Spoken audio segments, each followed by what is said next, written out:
The first rock showed up on a Tuesday. I know it was Tuesday because I'd had the kind of Monday that makes you want to check the calendar just to confirm it's over. My shift at the atmospheric processing hub ended at 0300, long past the hour when the station's corridors were alive with anything but maintenance drones and the nightside skeleton crew. I came home with coolant burns on my left forearm, a pressure headache that lived just behind my left eye, and a ringing in my ears that had been going since a valve seal blew at about 0130 and took half my hearing with it temporarily. I dropped my boots by the door and peeled off my outer layer and ate cold noodles over the sink, because I didn't have the energy to heat them, and the cold ones tasted fine anyway, and I fell into bed without drawing the blinds. Tuesday morning, I nearly stepped on it. Small, round, pale gray with a faint orange streak running through it like a vein.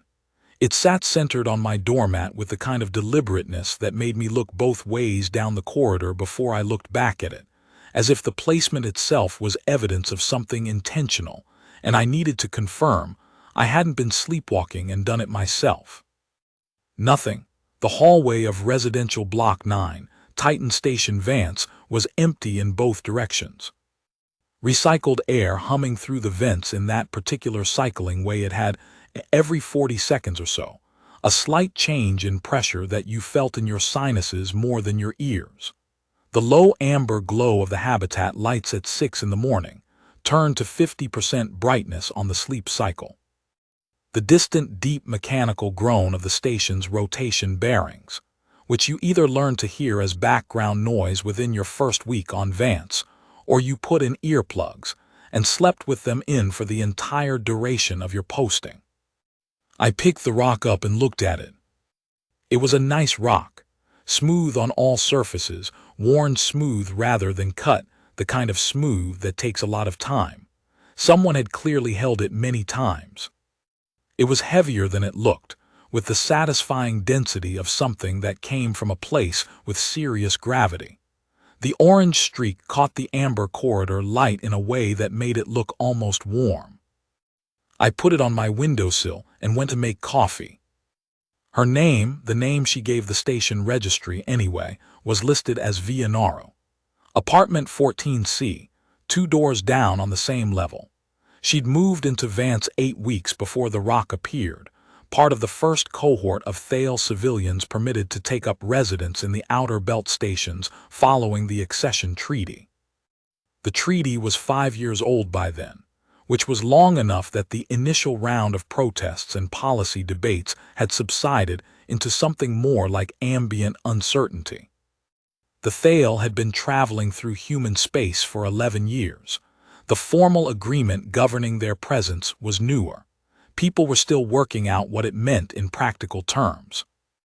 Most humans on Vance hadn't paid the new arrivals much attention beyond the standard adjustment period. You got used to the bioluminescent patterns moving through the corridors at night, casting faint blue-white pools on the walls as they passed.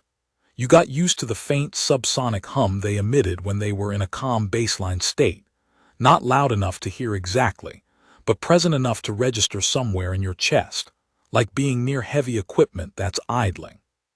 You got used to the way they folded their secondary arms tight against their torsos when they were moving through crowded spaces, a gesture that human researchers had identified early on as consideration for others rather than discomfort, the Thale equivalent of turning sideways in a narrow doorway. You got used to all of it the way you get used to low gravity, grudgingly, then automatically, then not at all, then so completely that you'd forget to mention it to someone who asked what it was like to live among them. I noticed Vianaro because of the rock, and then, because of the rock, I started noticing the other things. After the second one appeared, same spot, same morning precision, different stone, this one dark purple with a crystalline core that caught the light and fractured it into something more complicated. I started paying attention to when she left her apartment. Not in a strange way, or not in the way I would have characterized as strange at the time. More in the way you notice a pattern once it repeats, The way a particular sound in your building eventually resolves from ambient noise into something identifiable. I wasn't watching her. I was watching the door. The distinction felt important to me. She left every day at 05:45. I established this within 2 weeks. Always the same. The soft mechanical click of her door releasing, then 4 seconds of silence. I timed it eventually, standing behind my own door with my phone in my hand, and then the faint whisper of her bare feet on the corridor floor as she moved toward the lift bank. She never wore shoes. I didn't know if her species had an equivalent. Her feet were long and narrow, foretold, the skin of them the same deep blue-gray as the rest of her, and she walked without making any sound a human would naturally make, because the weight distribution was different, the gait different, the pressure points landing in a sequence that the station floor wasn't engineered for and therefore didn't register. The 4 seconds of silence was when she placed the rock. I figured this out on the 3rd week when I was awake before her and opened my door at 05:46. She was already gone. The rock, amber this time, almost translucent, with a warmth to it that made it look slightly lit from inside, sat on my mat. I stood in the doorway in my socks and looked down at it for longer than was probably warranted. Then I picked it up and held it. It was warm. Not room temperature. Warmer than that, the warmth of something that had been held recently for a long time. I stood there with a warm amber rock in my hand at 05:46 in the morning, and I thought, well, I was 29 years old. I had moved to Titan Station Vance because the pay at the Atmo processing hub was significantly better than anything I'd been offered on Earth, and also because every city on Earth reminded me of someone I was trying to stop thinking about. I had precisely 3 friends in the world, all of them in different time zones. 2 of them originally shared friends with the person I was trying to forget, which made them complicated in the specific way that shared friends always become. My apartment contained a cot, a small desk pushed up against the window that looked out at the gas cloud above Titan, and a growing collection of alien rocks. I had no idea what the rocks meant. I did not ask. This is the part I keep coming back to, even now, even after everything. The part that makes me understand, in retrospect, why the rocks worked on me the way they did. She never asked me to receive them. She never waited at the end of the corridor to see if I picked them up. She never modified her timing or her selection based on any feedback from me, because she never sought feedback. When we passed each other in the corridor, and we did pass eventually, because the station is not large and 14 floors is not very many, and 2 people with similar sleep problems will inevitably occupy the same spaces at the same hours. She would move past me with that measured, unhurried Thale gait, her tertiary eyes tracking sideways the way they do when they're reading ambient space, registering movement and position without fixating, and her primary eyes, the large dark ones that took up most of the upper portion of her face, would slide briefly toward me and then away. Not unfriendly, not friendly, just aware. I started drawing her without meaning to. Not portraits, I want to be clear about that. Not anything that would have been recognizable as a portrait of her specifically. Not anything I'd show anyone. Little sketches in the margins of my work logs, the kind of thing your hand does when your mind is somewhere else. The exact angle of her shoulder when she walked, that slight forward tilt that most Thale had, the consequence of a center of gravity positioned differently than a human's. The way her secondary arms, the slender ones that folded flat against her torso in public spaces, would sometimes flex very slightly when she was thinking, a small unconscious movement like a person tapping their fingers on a desk. The hollow at the base of her throat where her bioluminescence seemed to pulse the fastest, a heartbeat rhythm of soft blue-white that shifted toward green when the station's artificial lights brightened, and toward gold on the rare occasions when she was. I only understood this later, after I'd learned to read her better, moved by something. I brought none of this into the corridor. I kept all of it in the margins of my logs and eventually in a separate pad I kept in my desk drawer. The rocks kept arriving. I kept collecting them. Week 6, I put a rock on her doormat. Nothing fancy. Just a piece of basalt I'd pulled from the geology storage room at work. I had legitimate access. The processing hub maintained mineral samples for calibration purposes, and a piece of basalt was not going to be missed. Smooth enough. Dark gray, about the size of my palm, with a pleasant weight. Not as good as the rock she left. Clearly a domestic stone from a place with no particular distinction, but deliberate, placed centermat with care. She walked past it in the morning. I was watching through the crack in my door with what I could only describe as held breath, which is ridiculous, but the body does what it does.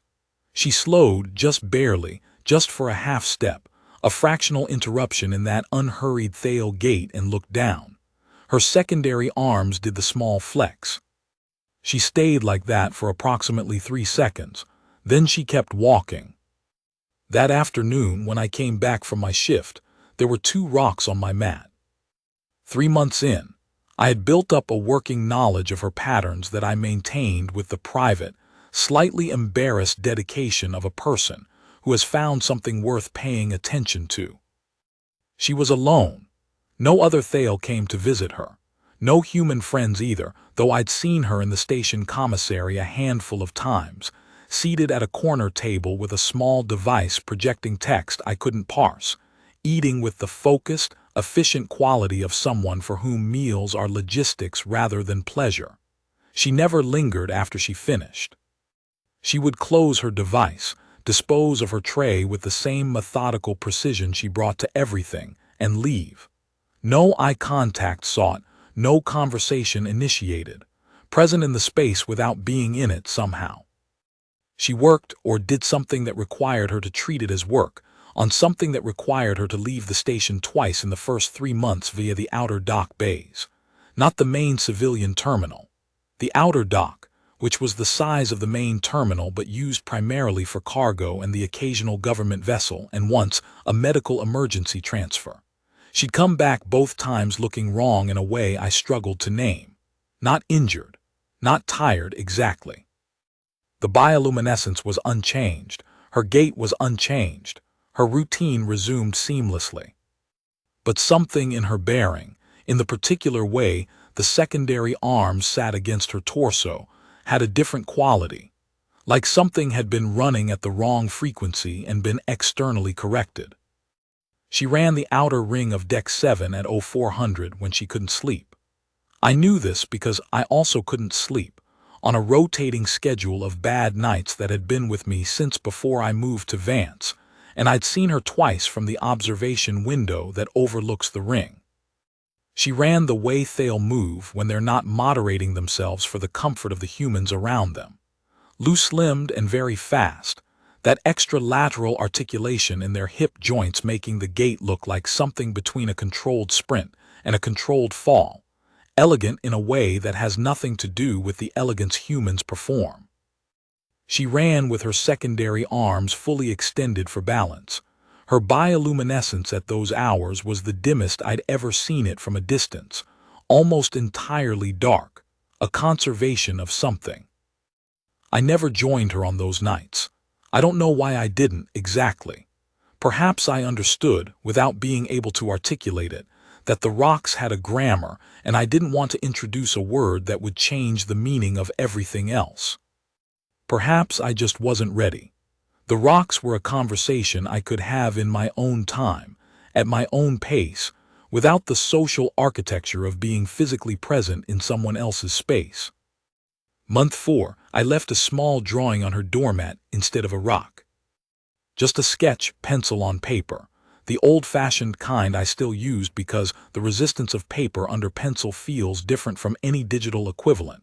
Gives you something to push against of the view from the observation deck on the west side of Vance. The gas cloud above Titan, in the particular hour just after the station's artificial morning cycle begins, when the amber habitat lights are coming up, and the real light filtering through the dome is still the deep orange of a Titan day. The cloud in that light is something specific and unreproducible. That particular smear of ochre and copper and pale gold that I had been drawing since my first week on station, and had gotten quite good at by then, having spent 3 months of nights looking at it when I couldn't sleep. I rolled the drawing and left it on her mat under a small stone to keep it from shifting in the ventilation current. The drawing was gone the next morning. No acknowledgement, no reaction in the corridor, just gone. She left 2 rocks that day.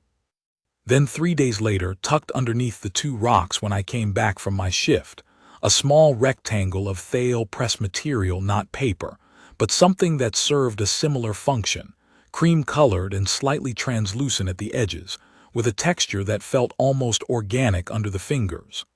On it, a single line drawing, the observation deck. But from a different angle, her angle 14C being slightly higher and set back differently than 14A, so the cloud through the dome had a slightly different aspect, the near edge of it cutting differently across the frame. She'd drawn it from her own window. The same subject, a different line of sight. I held that drawing for a long time. I put it in my desk drawer in the back, where I kept things I didn't want to accidentally discard. 6 months in, I ran into her on deck 7 at 03:30 in the morning, and we both stopped walking at the same moment. We were on the outer ring.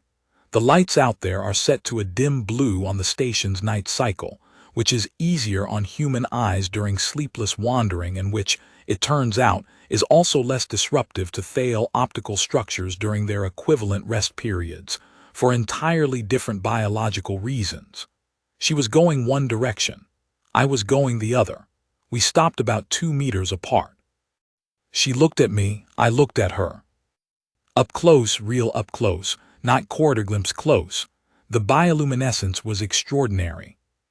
I'd been aware of it, I'd seen it from varying distances for 6 months. I'd registered it as part of her the way you register any characteristic feature. But 2 meters away in the blue quiet of the outer ring at 3:30 in the morning, it was something else. It wasn't dramatic. It wasn't a performance. It was simply present, a faint, constant, living light that moved in rhythms that were not random. Her primary eyes had that particular Thale depth to them that always made it difficult to know exactly how much they were taking in, the iris-to-pupil distinction blurred by the darkness of both. I said hi. The word landed in the quiet, and I felt immediately that it was insufficient, which is the problem with hi in any situation where more seems called for. But she took a long moment, not an uncomfortable one. Thale pauses have a different quality, more considered, and then she said, in accented but precise interstellar standard, "You draw well." "Thank you," I said. "You draw well too." Her secondary arms did the small flex. "Your rocks are adequate also." I had the sense she meant this as a genuine compliment delivered in a register that didn't map cleanly onto human gentleness. "Yours are better," I said. "More variety." "I have been to more places," she said. Something shifted in her face. Not a smile. Thale facial musculature doesn't map onto human expression in any simple way. The muscles are different and serve different social functions, but an adjustment. A slight loosening around the primary eyes, a quality of openness where there had been measurement. Then she continued walking, and I continued walking, and we went all the way around the outer ring once and came back around to where we'd started and passed each other again without stopping, and I went back to my apartment and sat at my desk and did not draw anything for a long time. Just sat in the quiet with the rocks on the windowsill and the drawer full of things I was accumulating, and thought about that loosening around her eyes and what it might mean. It was the first time anyone on Titan Station, Vance, had made me feel like something other than background. Month 8, her real name. We had graduated by then to something that I would have struggled to characterize precisely. Not friendship exactly, not in the sense I understood friendship. We didn't eat together. We didn't socialize in the human sense. We walked the outer ring sometimes in the middle of the night, she running and me walking, the orbit taking us past each other at regular intervals without forcing conversation.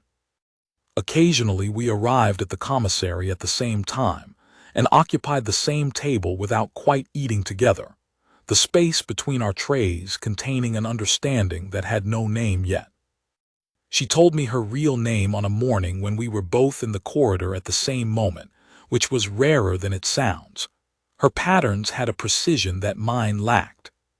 She said it, and it had 3 tonal layers that I was physically incapable of reproducing, and a subsonic component that I registered somewhere below my sternum before I registered it with my ears. A word made of frequencies as much as phonemes. She watched me receive it, then she said, "The human version is adequate, Vian. Do you mind if I use it?" "No," she said. "It is what I am called by people who do not know me." I sat with that distinction for a moment. What are you called by people who do know you? "The sound," she said. "Not a name, the frequency of a name." She had a way of saying things like this, things that were completely literal to her and completely opaque to me, without any condescension in it. No self-congratulation about the untranslatability, just a report. "This is how it is, here is the fact." "What frequency would you give me?" I asked. I wasn't sure if this was a question she'd field or dismiss. It felt forward in a way I couldn't quantify. She looked at me with those large dark eyes for a moment that was longer than a social pause but not long enough to be a refusal. Her secondary arms went still. The bioluminescence shifted very slightly, almost imperceptibly, but I was better at reading it by then, toward a warmer register. "I have not decided," she said. "You are not finished yet." I wanted to ask what she meant by that. I didn't.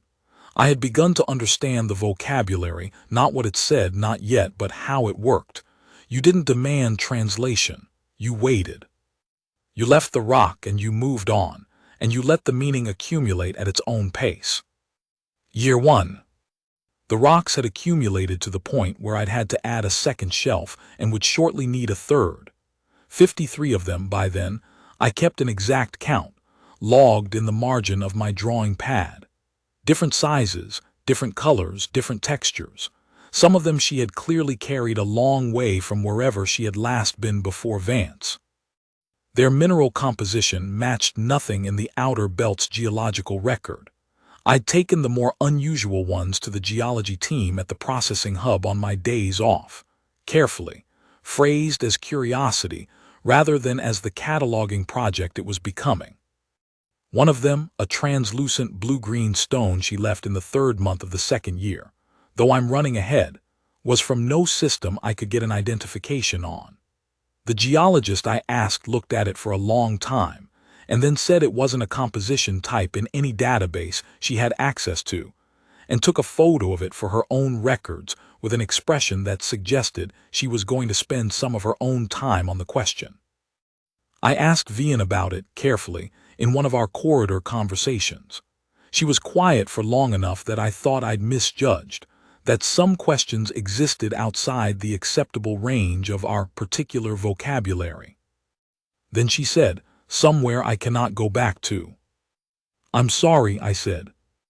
"Don't be," she said, not unkindly. "It was a long time ago." "It's beautiful," I said. The stone was genuinely the most beautiful of any of them. "Yes," she said, "it was." Past tense about the place, not the stone. The stone was present tense, was here, was in my hand. The place was past. She had said it without self-pity, with a kind of compressed finality that only made sense if the loss had been carried long enough that it had stopped being acute grief and started being weight you knew how to distribute. A fact about yourself, not a wound. I understood that feeling in a different but recognizable form. I had moved to Titan Station Vance to get distance from a smaller version of the same thing. Distance from someone who had become past tense while I was still in the same city, the same neighborhood, still eating at the same table we'd eaten at together, sitting in the same light, breathing the same air. All of it past and present simultaneously in a way that made the present unlivable. Vian had come to Vance for a different reason. I didn't know yet what the reason was, but I was beginning to understand that she had come from a long way away, and that the distance she'd put between herself and wherever she'd been was not accidental. Year 2. The second year was when things I'd registered as small anomalies in her civilian life started forming a pattern I didn't know how to think about. It wasn't dramatic. Nobody broke down her door. No warnings arrived. Nothing happened that would look like anything from the outside. But I had spent a year and a half developing a calibrated sense of her baseline, the way her particular bioluminescent rhythm looked when she was simply living, and I started to see variations. The twice-yearly departures via the outer dock continued. A third departure happened in the second year, unscheduled, at a time that disrupted her pattern significantly. She was gone for 9 days and came back thinner around the secondary shoulder joints, not in a way anyone who hadn't been watching her closely would register, and her bioluminescence ran blue-shifted for 2 weeks afterward, cooler than her usual baseline. She never mentioned any of it in our corridor conversations, which had by then acquired a texture I'd come to depend on. We didn't always speak. Often we simply coexisted in the shared late night of the outer ring, or in the commissary, or in the moments when we both happened to be in the corridor at the same time. But the conversations we did have had become the most honest I had. She had no investment in what I thought of myself. She had no shared history with me to navigate. She responded to what I said with an attention that humans rarely give each other, possibly because Thale experience of conversation is more deliberate, more considered. They don't fill silences with sound. They don't speak to think. They think, then speak. What they say tends to mean what it says.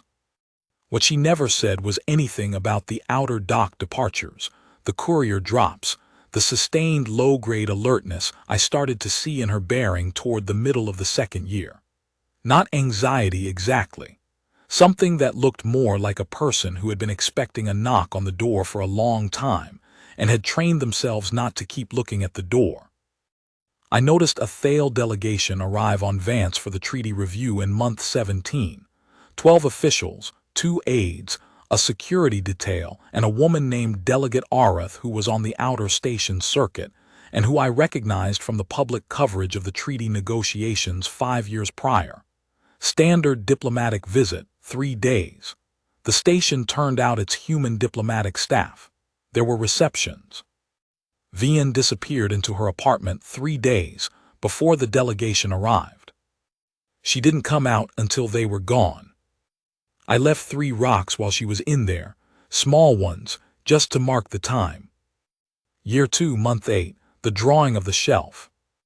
I had been working on it for 3 weeks, not every day but consistently, in the late night hours when I couldn't sleep, and the drawing pad was where I spent the excess. The shelf with all the rocks on it, drawn from my angle, from the vantage of someone standing in front of it and looking. Each stone individually identifiable. I had gotten good enough at the details by then that the geological character of each one came through, the mineral color and texture and the distinctive features I'd been cataloging. Numbered in order. 1 through 61, which was the count by then. I left it on her mat. She was quiet about it for 4 days. The rocks still came, too, on the morning after I left the drawing, which I took as acknowledgement, but no drawn response. Then on the 5th morning, under the usual rock, a rectangle of Thale press material. Same shelf, same arrangement, drawn with enough accuracy that the rocks were clearly the same rocks. She'd used the drawing as reference, or she'd looked at the shelf, which meant she'd been in my apartment, which I hadn't known, which meant she had a key or an equivalent. I decided not to think about this too hard and focus on the drawing itself. She had added something I hadn't included. The empty space to the right of the shelf, the wall section, and standing in front of it a shape. Simplified, not a portrait, but recognizable as a human and specifically recognizable as me in the particular way a silhouette is recognizable when you know the person. The proportions, the way the shoulders set, something in the posture. She'd put me in the picture. My own shelf from my own room, and she'd put me in it. I took both drawings out of the desk drawer and held them side by side for a long time. The view from my window and the view from hers. My shelf with me standing in front of it. Two lines of sight meeting in the middle. Something that was a conversation in a language I still only partially spoke, but that I understood well enough to know it meant, I see you. I see you standing in the place I also look at. You are in the picture. I didn't put either drawing away. I hung them both above the desk. 2 years in, she gave me a name. Not the subsonic frequency. She told me early on that it required a register I couldn't reproduce, but a translation, an approximation in interstellar standard of what the frequency meant, which is not the same thing as the name itself, but is the closest I could carry. One who waits well. She said it in the commissary, setting it down between us like an object. I turned it over. Is that a compliment? I asked. It is a classification, she said. A true thing about your temperament. A pause. In Thale, we do not say compliment for true things. Compliment is for things said to produce a feeling. A true thing is different. In English, I said, we sometimes use them interchangeably.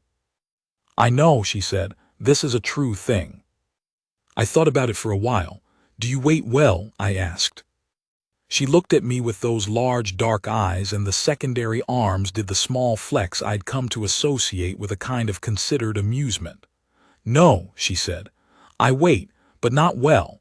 I am trained to wait. That is different. She said it plainly enough that I knew she wasn't performing humility. It was another true thing. She had a quality of trained patience that was not the same as actual comfort with waiting. She endured it.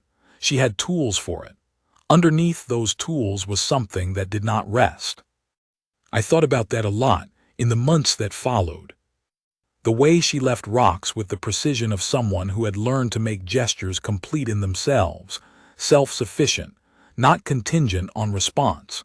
Not because she didn't care about the response, because she had trained herself to make the gesture without requiring it.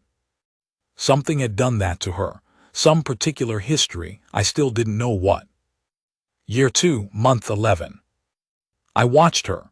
From a maintenance access point I wasn't supposed to be using as an observation post, receive a small case from a fast courier vessel at the auxiliary airlock on the station's shadow side.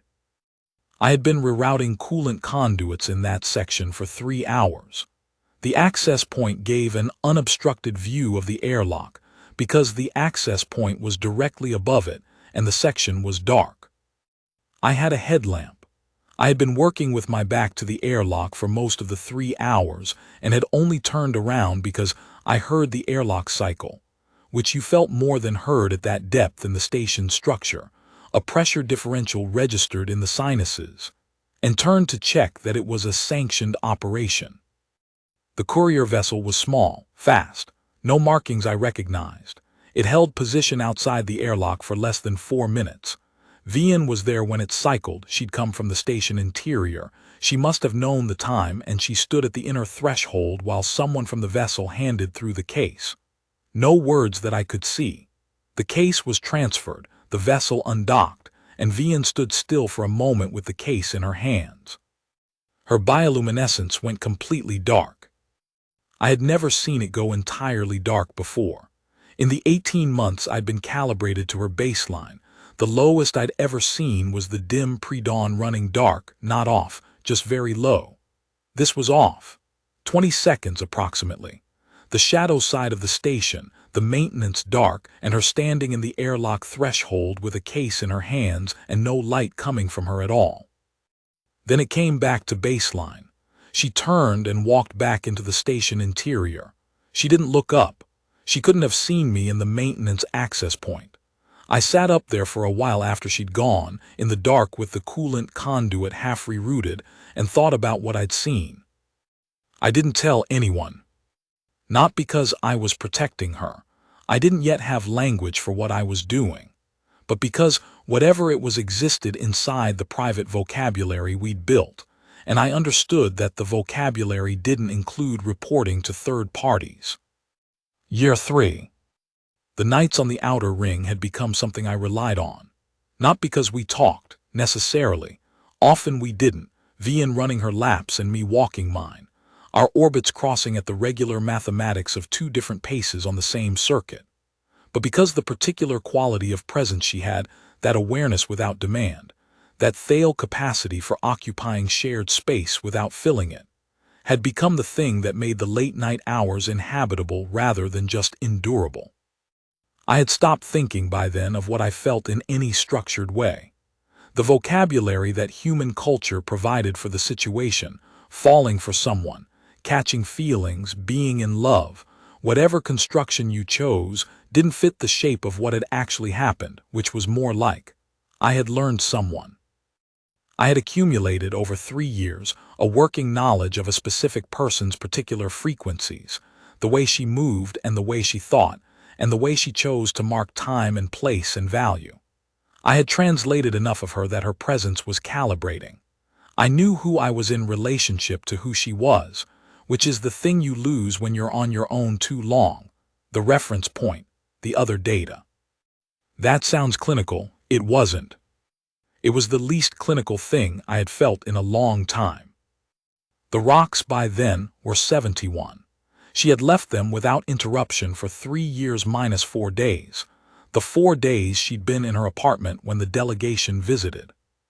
She had left them in sickness and in the aftermath of the unexplained departures, and on the morning after the night we'd stayed on the outer ring until 0600 talking about, of all things, Titan's atmospheric chemistry and the particular formation of the cloud layer, which I knew from 3 years of watching it, and she knew from some astrophysical understanding I couldn't follow but found beautiful to listen to. She had left them precisely. She had left them without variation in the delivery. 4 seconds of silence, centered on the mat, placed with the care of someone who considers placement important. 71 instances of, here is evidence. I had begun to understand this as a kind of love, or the nearest thale equivalent, or something that was doing the same structural work that love does in a human life, which is to say, it was organizing everything around itself without announcing that it was doing this. 3 years, 1 week, and 2 days. The 72nd rock was small and perfectly round and white. She left it before I woke up. I found it with my coffee, which I was making when my foot caught the edge of the mat and I looked down. I picked it up and turned it over in my fingers. Smooth, dense, white with the faint translucence of something quarried from a place with a high mineral content in the water. I put it on the shelf at the end. It went at the end and went to work. I came home at 1400 because my shift had been cut for scheduled maintenance. The outer ring was at its midday configuration, the dome filters letting through the diffuse orange amber of a Titan afternoon. I was thinking about nothing specific, the pleasantly empty state of mild physical tiredness after a short shift, when I turned the corner onto level 14. The corridor was not empty. 6 Thale stood outside 14C. I stopped. They were not civilians.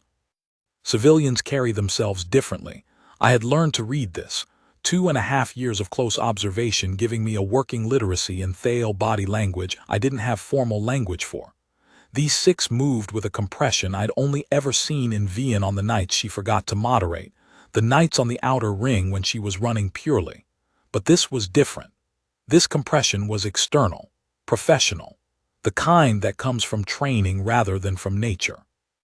Fleet configuration I would learn later, the Thale equivalent of an enforcement detail, though the word enforcement doesn't capture the cast weight of it. These were not soldiers in the military sense. They were something older, something the treaty had not yet found language for. Vian was in the corridor. She had her secondary arms extended fully, completely, both of them at shoulder height and angled slightly outward, the palms of the secondary hands turned upward. I had never seen this position. I would learn later that it was surrender in the Thale vocabulary, not the defeat version but the formal version, the one that says I acknowledge your authority to be here and I do not contest it. It does not look like defeat. It looks like an offering, The posture is open and vertical and strange. She did not look at me. Her bioluminescence was entirely dark. The one at the front of the six, the one whose rank markings I would later learn indicated a command function in the fleet's enforcement structure, was speaking in rapid Thale. I understood perhaps one word in 50. Not enough to follow. Enough to catch the register, formal, procedural, the tone of a verdict already delivered rather than a conversation being had. She answered, also formal, short responses, each one metrically considered. Her primary eyes were fixed on the middle distance, not on the fleet soldier, not on anything in the corridor, somewhere beyond the physical space. Then she turned her head and looked at me. 1 second, maybe 2, the kind of look that doesn't need to be long to be complete. I cannot describe it accurately. I am a person who draws for a living, or draws compulsively, which is different but produces a similar relationship with visual precision, and I could not draw that expression because Thale faces don't do what human faces do in extremis. The musculature is different, the social signaling is different, but there was something there that was not the measured awareness of the corridor pass, something that was not composed, something that belonged specifically to me and to the 3 years and to the vocabulary we had built in the margins, the rocks and the drawings and the 4 seconds of silence and the outer ring at 3:30 in the morning, and not to anything else. She looked at me. Then she looked away. One of the fleet soldiers, not the command one of the others, produced a small device from a case that the 6th soldier was carrying. I didn't know what it was. Vian knew.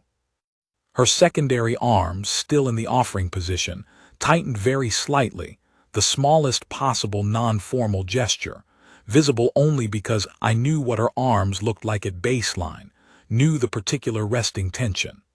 Then the position reasserted itself. The soldier pressed the device against the side of her head. At the junction of the skull at the upper left, where the cranial architecture concentrates. I would learn this anatomy later, in a different context, in a consultation room with a Thale neural specialist who was being deposed for treaty proceedings, and who described it in the careful language of someone not sure how much to say. The device was activated. She remained standing, still vertical. The bioluminescence came back all at once, a flood of warm gold that I had learned to read as the register of acute distress, and then subsided to baseline, and then steadied at baseline, and then was just baseline. The fleet soldier spoke. Vian answered. The soldier spoke again. Vian turned and looked at the corridor, at the walls, at the doors. She looked at each one as if taking inventory. She looked at my door 14A, the one with the wear mark at the bottom from where it had caught the frame for the first 6 months before I fixed it, with the expression of someone who recognizes a shape but not what it means. Not recognition, not familiarity, registration. The way you register a door in a corridor that is not yours. I understood. I don't know how I understood before I was told. I had not been told what the device did. I had no technical knowledge of Thale neural architecture. But the body sometimes knows the thing before the mind gets there, the way you understand a piece of music before you've parsed the notes. She had looked at my door and it meant nothing to her, and I knew, from the quality of the nothing, what had been taken. I walked forward, not fast, not with any plan. I walked forward the way you walk towards something that is already over because the only thing left is to be there. The fleet soldier turned and looked at me. That very measured, calibrating look, threat assessment completed and dismissed in the same movement. Vian looked at me. Her primary eyes tracked to my face and stayed. The way she'd looked at me in the beginning in the corridors of the first weeks, aware, not unfriendly, not friendly, a new presence in her vicinity being registered. "Hi," I said. My voice was completely steady. I was very proud of this at the time and afterwards for a while, until I stopped being proud of things that small. She looked at me and did not answer. The fleet soldier said something in Thale. She turned back to him. Their exchange continued for another minute, formal and short. Then they began moving her down the corridor toward the outer dock. She walked with them, not restrained, just walking with them in the configuration of someone who has acknowledged an authority and is proceeding accordingly. She passed me. The corridor was narrow enough that passing required her to come within arm's reach. I did not reach. I stood still and she walked past, and I felt the slight shift in air pressure that is the physical evidence of another body moving through space near yours, and that was the closest I was to her in those last seconds. She did not look at me again. I stood in the corridor for a long time after she was gone. I stood in the corridor until the lights shifted to the late afternoon cycle, and I became aware that I was standing in the corridor and went inside. I sat at my desk and looked at the shelf. 72 rocks, the white one at the end, all of them in order. She had left them for 3 years with the 4-second precision of someone for whom the gesture was complete in itself. Here is evidence, here is the mark. I intend to return to this place. I looked at the drawings above the desk, the gas cloud from my window, the gas cloud from her window, my shelf with me in it. I sat there for a long time. Then I went and looked at each rock individually, starting from one. The pale gray with the orange streak, the dark purple with the crystalline core, the amber one that had been warm in my hand, each one in order moving along the shelf. 50, 60, 71, 72. She didn't know what they meant anymore. The integrated sequence that had assigned them meaning had been dissolved. She would not remember carrying them. She would not remember the 4-second precision or the drawer in my desk or the drawings or the outer ring or the frequency of a name she'd never quite given me. All of it gone. 3 years of small, accumulated, careful meaning, dissolved. The fleet had looked at what we'd built, this improbable marginal thing, sketched in the edges of 2 very different lives, and calculated it as a liability. I sat with that for a long time. The delegate who came 3 days later, young, formally apologetic in the procedural way, told me, when I asked with as much composure as I could manage, that the process was called a dissolution of integrated memory sequence. I asked him to explain it in plain terms. He chose his words carefully, with the air of someone who understands that the words are inadequate and is going to use them anyway because they are the only words available. Her memories of this station of her time here had been restructured. She retained her training, her core competencies, her pre-Vance identity. The 3 years had been dissolved. Why, I said.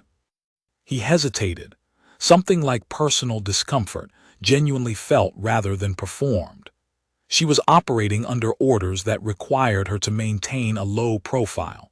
It was determined that her integration with the residential community had exceeded parameters. She had context, I said. Things that weren't the mission, people she remembered, that's what exceeded parameters. He looked at his documentation screen. I'm not asking you to confirm that, I said.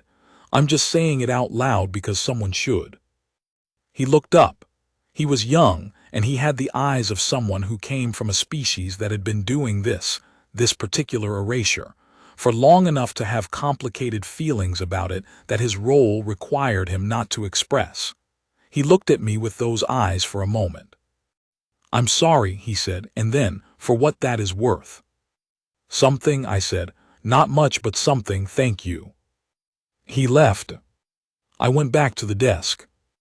The record took 14 months to build. A formal notice filed with the Treaty Compliance Office.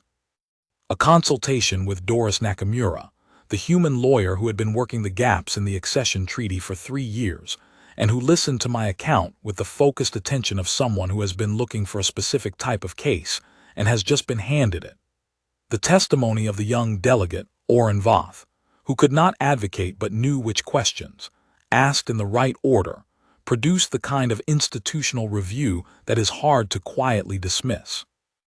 The deposition of a Thale neural specialist who described the architecture of a dissolution, and in doing so, introduced the fact that the integrated sequence was restructured rather than deleted, moved to a non-activated state. Not gone.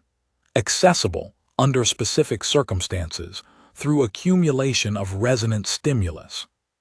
Nakamura used this against the fleet's own argument. If reversible, the harm was ongoing. If ongoing, the remedy obligation was proportionally stronger. I gave testimony.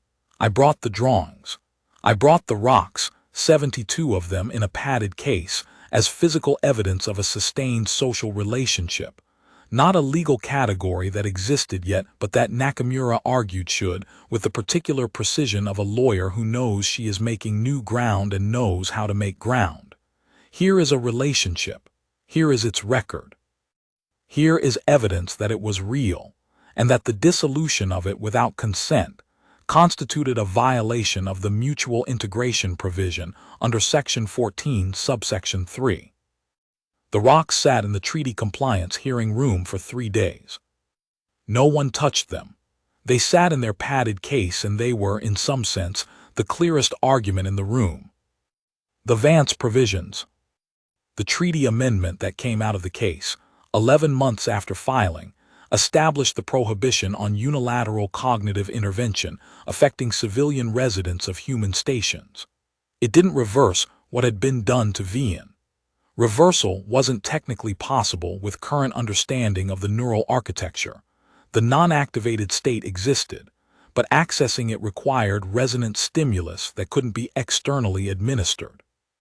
It required the person to encounter the things that had been assigned significance by the dissolved sequence, and for those encounters to accumulate. It required, in other words, patience. One who waits well. I sent the first drawing to her vessel's postal point in month 3 after the amendment passed.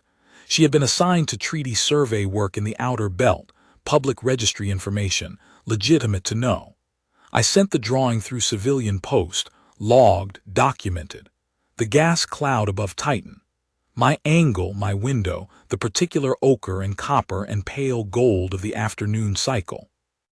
No note, no explanation, just the drawing. I sent one a month. Always the same subject.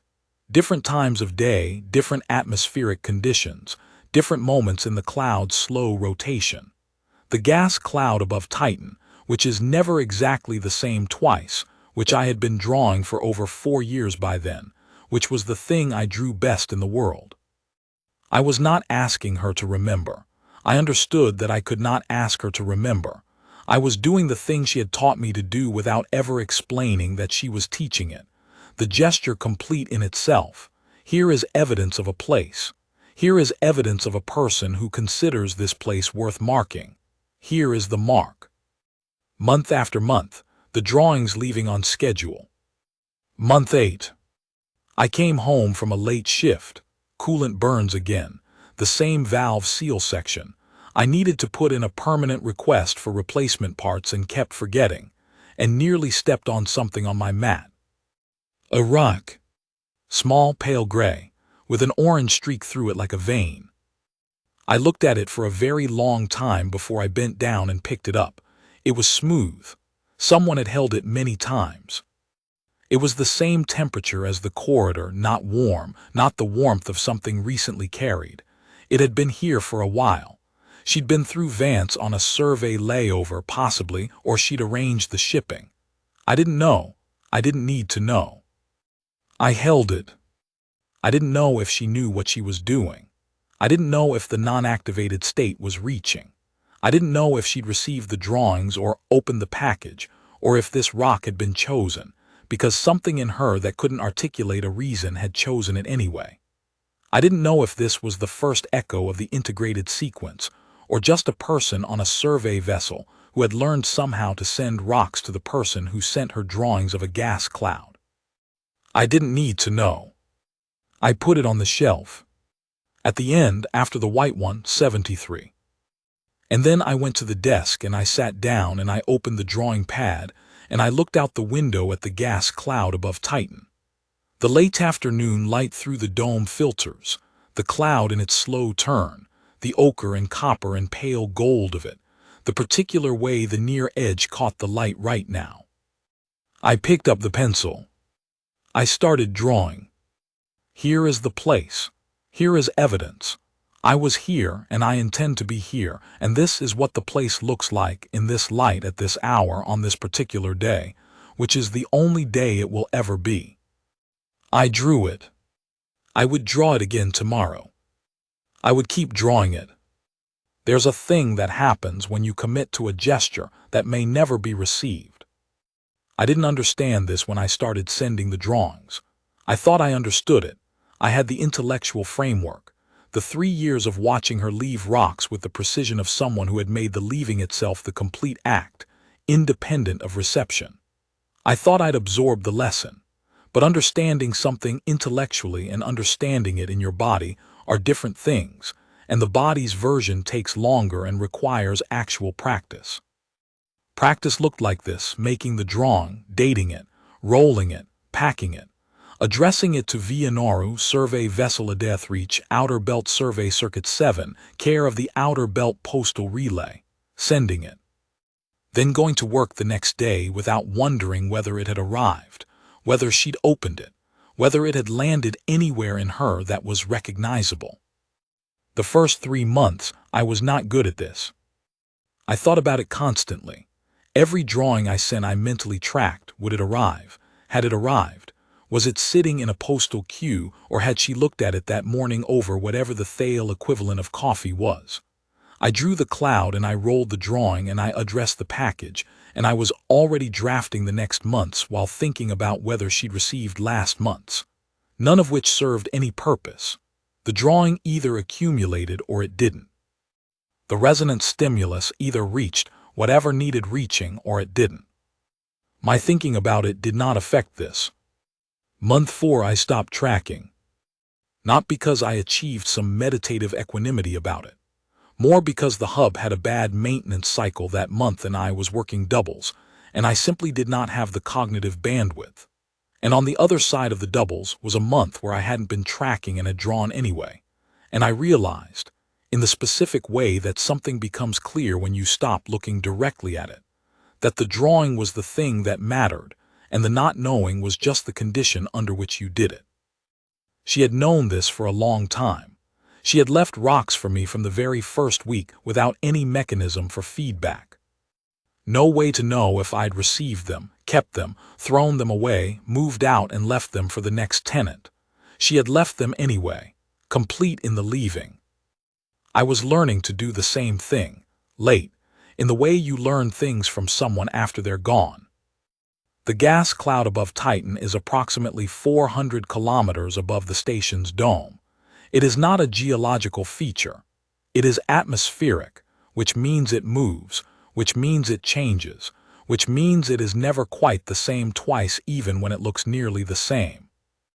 I had been drawing it for over 4 years by the time I sent the first drawing to Vian, and I was drawing it still, and the accumulation of drawings constituted, without my having planned it, something like a documentary record of its motion.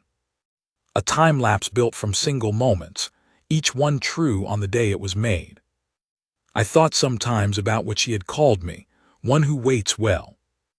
I thought I am learning what that means, not just waiting but attending, staying with a thing over time, making the same gesture repeatedly without requiring that it arrive somewhere. The cloud doesn't know I've been drawing it for 4 years. It doesn't perform differently for having been attended to. It is simply there and I am simply here, and the act of drawing is the act of saying, this is worth looking at carefully. This is worth returning to. Which is maybe what the rocks said too. Which is maybe what all of it said. I am returning. I keep returning. To this place, to this light, to this particular cloud that is never quite the same twice. Here is evidence that I was here and found it worth being here and intend to find it worth being here tomorrow as well. The 73rd rock sat at the end of the shelf. I bought a 3rd shelf because the count was going to keep going. I was going to keep drawing. The cloud above Titan shifted in its slow, enormous, unhurried way, the way it would continue to shift long after the station was gone, long after any human had looked at it, long after anyone could have told you what it meant to a particular person who had looked at it from two slightly different windows and found it worth drawing. I drew it anyway.